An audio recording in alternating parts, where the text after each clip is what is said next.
तर बाबानो मंगळूरमध्ये गाडी खाली करून पैसे घेतलो बघा. 2 दिवस काय ब्लॉक सोडला नाही कारण घशाच्या आईला घोडा लागलेला दारू पिऊन. मग काय गाडी खाली करून आम्ही भराच्या ठिकाणी आलो बघा. मंगळूरच्या पोर्ट मध्ये गाडी लोड होणार होती. पावडर रांडेजांनी हुड मारायला लावला बघा. काश्मीरला गेल्यावर वाटते इकडे आलेलं बरं वाटते, इकडे आल्यावर काश्मीर बरं वाटते. गांडीतनं तोंडातनं घाम पडालता, नुसतं पाणी पाणी झालतं. असल्या उन्हात होड बीड तीन मारून घेतलो बघा. मग काय संध्याकाळी गाडी तीन भरून आलो, बाहेर पडलो बघा. तस्लीम आणि तस्लीमचं फादर गाठ पडलीत. भेटलो, लय दिवसातनं भारी वाटलं आणि गाडी तीन घेऊन निघलो. संत्या बिंत्या आम्ही सगळेजण इकडे मंगळूर पास करून भटकलच्या मागे जेवायला थांबलो.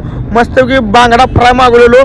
आज पण सुट्टी दिली नाही बांगडा खायला. मग काय अंकोल्यालाही आपली भाऊबंद गाठ पडलीत बघा. अलिबागची नित्या आणि आभ्या दोघ जण चालले होते. गाडीचा पाठलाग करत आले बघा. 80 घालून दोघांनी पण भेटलो.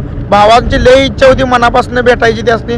मग काय थांबवली गाडी, भेट झाली आणि तिथनं निघलो. सकाळ सकाळी यल्लापूरच्या घाटात आलो बघा. हे काय सकाळ सकाळी 4-5 गाड्या उलट्या पलट्या झाल्या होत्या पाट्याचे. माझ्या हिशोबाने ह्या गाड्या सगळ्या झोपीमध्ये पलटी झाल्या असणार आहेत. तर भावानो असं काय तुम्ही काय करू नका. मालक काय आपल्याला काय झालं, आपल्याला कमी जास्त काय झाले तर मालक काय शेट काढून देणार नाही. त्यापेक्षा झोप आली गाडी साईडला लावा. सप्पला जर मालक गडबड करत असेल तर त्याला म्हणायचं तुझी गाडी आणि तू तुझ्या गांडीत घालून घे म्हणायचं ना आपलं काम कर. मग काय निप्पाणीमध्ये पोचलो होता. पप्प्या भेटलेला. पप्प्या रांडाचा 2-3 वर्षानं गाठ पडलाय. रांड्याला पप्पी घे म्हटलं तर म्हणाला कशाची घेऊ. मी म्हणणार होतो त्याला अंडाची घे माझ्या. जाऊ दे भाव आहे म्हटलं आपला. मग काय आपल्या शिरगावात आलो बघा. पहिलवान मटन शॉप आहे तिथं. आपण मस्तपैकी मासे बिसं आणलेली होती. मंगळूरमधनं समुद्रातले मासे आणले होते येताना. ते माशाचं आज नियोजन लावलेलं. मस्तपैकी तंदुरी मासे बनवायचं म्हटलं, जाळावर नुसता भाजायचं म्हटलं. 1 नंबर टॉपचं नियोजन लावलं जय भवानी हॉटेलला. माझं नियोजन वेगळं होतं. माझं नियोजन असं होतं, रानात जायचं मस्तपैकी कोळसा बिसा ते सगळे घेऊन जायचं. मस्तपैकी त्याला तंदुरी करून कोळशावर भाजून घ्यायचं मस्तपैकी, असं नियोजन लावलेलं होतं. पण संतोष म्हटला हॉटेलमध्ये करूया आपण मस्तपैकी भट्टी, तंदुरीची भट्टी करूया म्हटला. तर कुठलं काय तुम्हाला सांगतो 3, 13, 9, 18 झाले सगळ्या माशाचं. हे बघू शकता तुम्ही समोर कसा नकाशा झालाय माशाचा.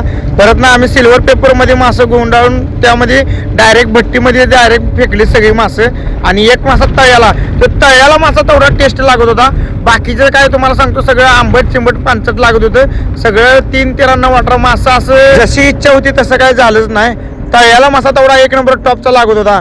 मग काय तिथंच आम्ही पॅक हॉटेल बंद झालं त्यामुळे पॅक लावून मस्तपैकी आम्ही माशाचं नियोजन लावलं. मस्तपैकी दाबून नुसता जेवलं बिवलं काय ना, नुसता हानकी पडून नुसता मासा खाल्लं बघा. कारण समुद्रातला मासा होता 1 नंबर टॉप. काय संध्याकाळी आपली सगळी भाऊबंद तिथं जय भवानी हॉटेलला सगळी फॅन फॉलोइंग आपली गाठ पडलीत. भावासनी भेटलो, भारी वाटलं. तर कसा वाटला भाऊन ब्लॉग लाईक करा, शेअर करा, कमेंट करा, फॉलो करा.